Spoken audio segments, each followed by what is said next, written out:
출란교실 시작하겠습니다. 이 장마 기간이 지나면서 습에 대한 얘기는 한번 좀 하고 지나가야 되고요.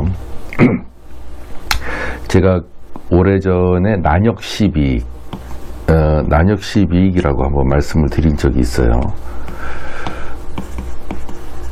난역시비익. 이게 중국에서 쓰여졌던 문헌인데, 뭐 상하권으로 나눈다고 그래요. 근데 뭐 한 상권이 막 송나라 때 쓰여졌다고 뭐 그러는데, 하여튼 뭐 그런 것까지 알 필요까지는 없겠지만은, 어쨌든 난역시비익은 그 난에 대한 어떤 얘기를 담고 있어요. 재배법이라든가 난의 신비로운 어떤 뭐 얘기 이런 것들을 담고 있습니다. 거기에서 이제 난이 싫어하고 좋아하고 하는 난의 재배에 관한 12가지 조언을 이제 그 내용에 담고 있는데, 거기에 보면 난초는 습을 싫어한다라고 돼 있어요. 습을. 이 난초 습 얘기는 장마 기간에 거치면서도 한번 얘기해야 되고, 또 굳이 장마가 아니더라도 여름철에 난초가 습에 노출될 확률이 상당히 많습니다. 그래서 그 난초 오늘 습에 대한 얘기를 좀 하고 지나갈게요. 이 글씨를 잠깐 좀 지우겠습니다.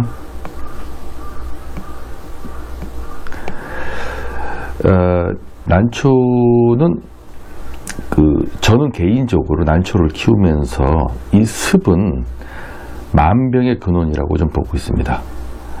그래서 난초가 오히려 좀 습한 것보다는 이거 왜 이렇게 건조하게 키우세요? 라는 말을 들을 정도까지의 어떤 그 건조함을 유지하면서 키우는 것이 좋다. 저는 개인적으로 이렇게 보고 있거든요. 그러나 그렇게 말씀을 드리면서도 결국 물을 자주 주지 않아야 되는데, 물을 자주 주면 세력이 불어나는 데는 상당히 유리하죠. 이 세력. 그러나 세력이 불어나면 뭐합니까? 난이 체력이 고갈되고 부실해지면서 병이 오면 저항력이 없어지는데요. 제가 항상 그 약보다는 약을 치지 않아도 되는 출란을 항상 강조해 왔죠. 그런 측면에서 오늘 얘기를 좀 들어주셨으면 좋겠어요. 이 분을 한번 그려볼게요. 분을.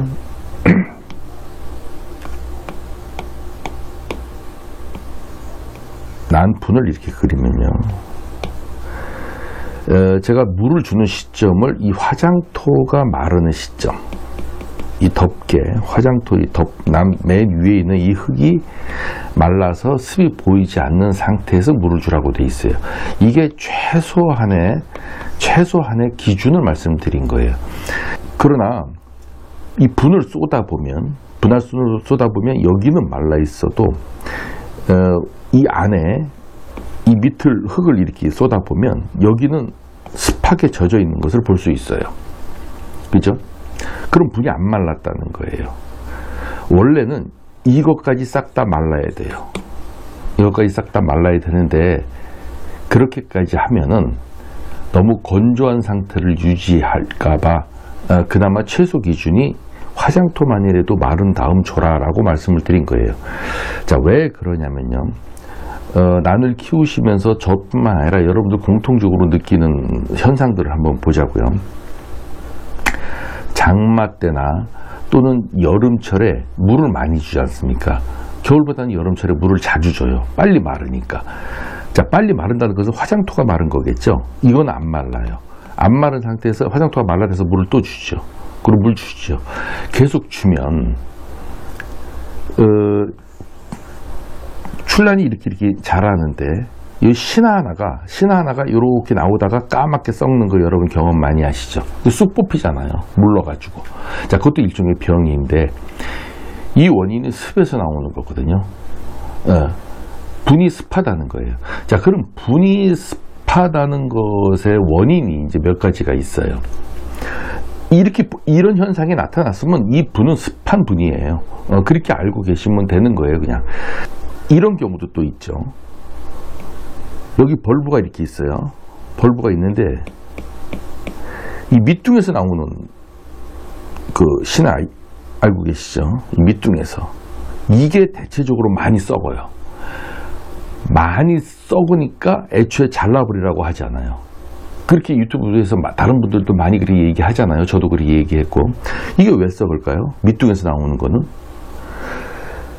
자, 이 밑둥이라는 게 뭡니까? 지금 제가 그림을 이렇게 그렸지만 이 밑둥이라는 것은 이 화장토는 말랐는데 여기는 좀 덜 마른 상태에서 물을 계속 주니까 여기는 습한 상태로 있는 거예요. 이 습한 상태에서 노출된 신화는 썩을 확률이 많기 때문에 밑둥에서 나오는 신화는 대부분이 다 썩어버리는 거예요.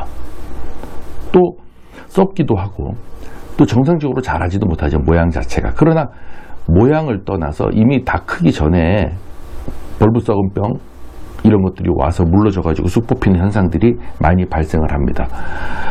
그러면은 무조건 우리는 밑둥에서 자랐기 때문에 밑둥치기는 다 썩어 이렇게만 평균적으로 생각하시는데 그 원인을 들여다보면 습하기 때문에 썩는 거거든요. 난초 이 속흙은 항상 젖어 있기 때문에. 자, 그러면은 이 분이 습하게 키우면은 굉장히 치명적인 것인데 이건 난류원에서도 얘기하고 있어요. 습하면은 뿌리가 다친다고, 병이 온다고. 난역 시위, 송나라 때 쓴 중국의 서적에도 습한 것을 싫어한다고 이렇게 돼 있어요. 자, 그러면 습한 거에는 한 몇 가지 원인이 있어요. 이거 한번 보자고요. 첫 번째, 물을 자주 준 거죠. 물을 자주 준 거예요. 이 자주라는 말이 굉장히 애매모호한 말이고 주관적인 표현인데 분이 마르지 않았는데 또 준 거예요. 그러니까는 이 분이 이렇게 있을 때 이 벌브가 이렇게 있죠.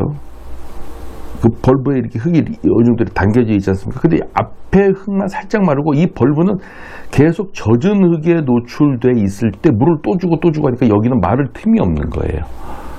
그러니까 벌브 썩음 현상이 잘 오죠. 또 하나, 뿌리 발육 상태가 안 좋은 거예요.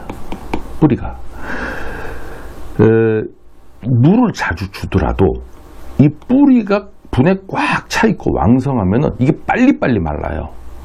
제가 그 일본의 난류원 그 재배법 소개하면서 분을 빨리 말라야 된다라고 그 일본에서도 얘기하고 있죠. 자주 줘더라도 여기에 늘상 젖어 있는 상태로 가는 것이 아니라 빨리만 말라준다면, 즉 24시간 안에만 말라준다면 또 준들 뭐가 문제겠습니까? 빨리 마르는데. 근데 마르지도 않았는데 또 주고 하니까 여기는 늘상 습에 노출돼 있어가지고 나중에 썩어버리는 거거든요. 근데 이 빨리 마르지 않는 이유, 마르지 않는 이유 중에 하나가 이 뿌리 상태가 안 좋기 때문에 물을 빨아들이는 힘이 없기 때문에 이게 계속 습한 상태로 남아있고 빨리 건조하지 않는 그 원인이 있는 거거든요.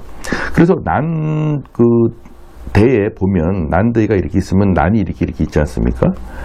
같은 조건에서 난을 나란히 놔도 물을 준 다음에 24시간 후에 이쪽 분은 빼짝 말랐는데 이쪽 분은 아직까지 축축하게 젖어있는, 화장토가 젖어있는 현상을 볼 수가 있어요. 같은 크기의 같은 촉수인데도 이거는 젖어있으면 반드시 뿌리 상태가 안 좋은 거예요. 뿌리 상태가. 뿌리 발육 상태가 안 좋기 때문에 이 수분 증발이 빨리빨리 안 되는 거예요. 그러면 습해지죠. 습해지면 병이 오죠. 그러니까 이게 뿌리 발육 상태가 안 좋아서 저항력이 없어서 병이 오는 거, 또는 습해서 병이 오는 거, 뭐 등등 복합적으로 어우러지니까 원인이 어디 있는지 찾을 수도 없는 거예요. 어쨌든 습이에요, 주범은. 자, 또 하나, 어떤 경우에 습해질까요? 분이 큰 경우, 그러니까 크다는 것은 한 촉짜리 분이 이 한 촉에 비해서 이 분이 과도하게 크거나, 아니면 6촉이 하나, 둘, 셋, 넷, 다섯, 6촉인데 이 6촉짜리에 비해서 분이 과도하게 크거나, 그래서 분을 좀 크게 하면 마르는 속도도 더딥니다.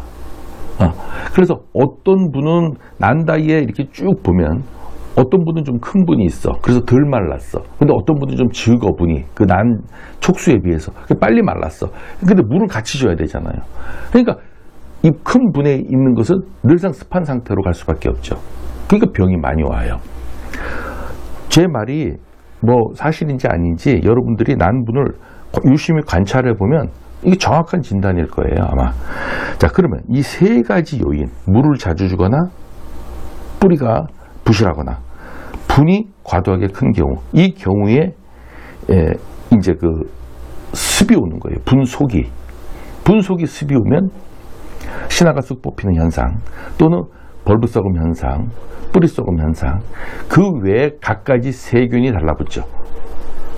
수인성 병이라 그래서 이 습한 것에서 오는 병들이 있지 않습니까? 그런 것들이 많이 오죠.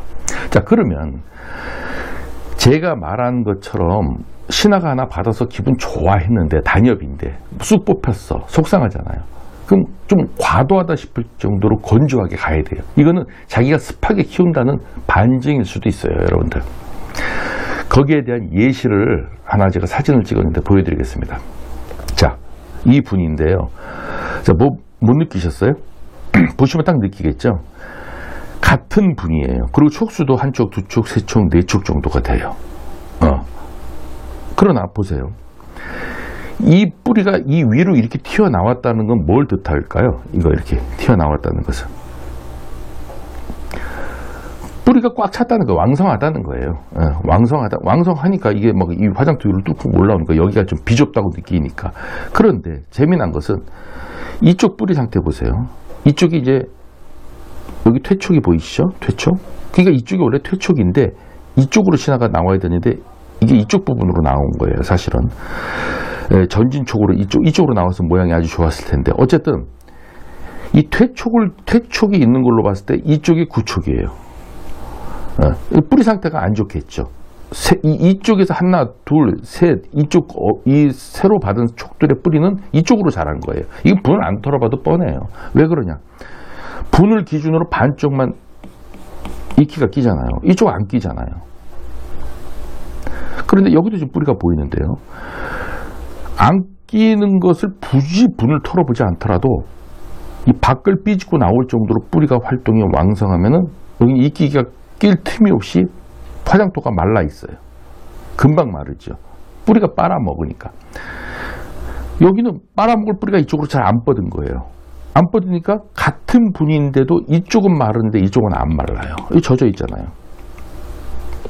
또 이걸 보시고 어떤 분들은 또 이쪽에 햇빛이 많이 들어서, 또는 이쪽에 햇빛이 많이 들어서 반쪽만 그 이끼가 낀 거 아니야? 이렇게 생각하시는 분이 있는데, 그렇지 않습니다. 이 한 분에서 햇빛이 들고 안 들고 해봐야 뭐 어느 정도 차이 나겠습니까? 그리고 이론상으로도 또 정확하게 이게 우연의 일치인지 모르겠습니다만 이론상으로도 또 맞아 들어가는 것이, 습하면 세력이 좋아진다 그랬잖아요. 그러니까 여기 신화가 이 건조한 쪽으로 안 붙고 습한 쪽으로 붙는 것도 물론 꼭 그렇다고만 볼 수는 없겠지만 어떤 이론적으로는 맞아 들어간다. 그래서 이 한 분 내에서도 이 뿌리 발육 상태가 있는 쪽과 없는 쪽의 차이가 이렇게 극명하게 드러나고 있다. 자, 다시 돌아와서 제가 말씀드린 세 가지 원인, 물을 자주 주거나 뿌리 발육 상태가 안 좋거나 그리고 그 분이 과도하게 크거나, 요 세 가지 원인에 의해서 분은 마를 틈이 없이 계속 물을 받게 되고, 그로 인해서 난초 뿌리는 상당히 괴로워하죠. 괴로워하고 힘들어하고, 또 병이 오고, 뿌리가 썩고, 벌브가 썩고, 신화가 썩는 겁니다. 이거를 약으로 주기적으로 방지한다고 해서 될 문제도 아니에요. 그래서 물을 많이 주는 계절이 여름이거든요. 오히려 여름에 특별히 습에 대한 신경 쓰시고 관리해 주셔야 돼요.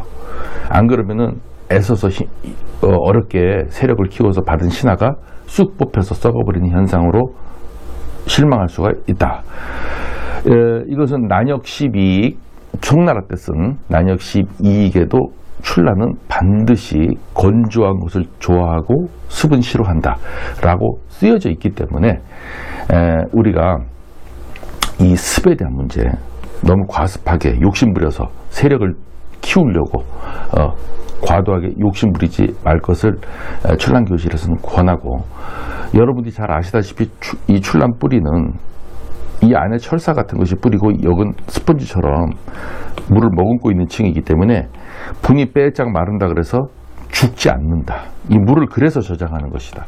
그러니까는 이 분을 좀 건조하게 키우면은 어느 정도 병도 좀 오지 않는 예방하는데 많은 도움이 되고, 그 외에 이제 병과 관련돼서 예방약을 치는 것도 병행한다면 건강한 난시를 유지하는 데 도움이 되지 않을까 해서 오늘 간단하게 습에 대한 얘기 마치면서 출란교실 여기까지 하겠습니다.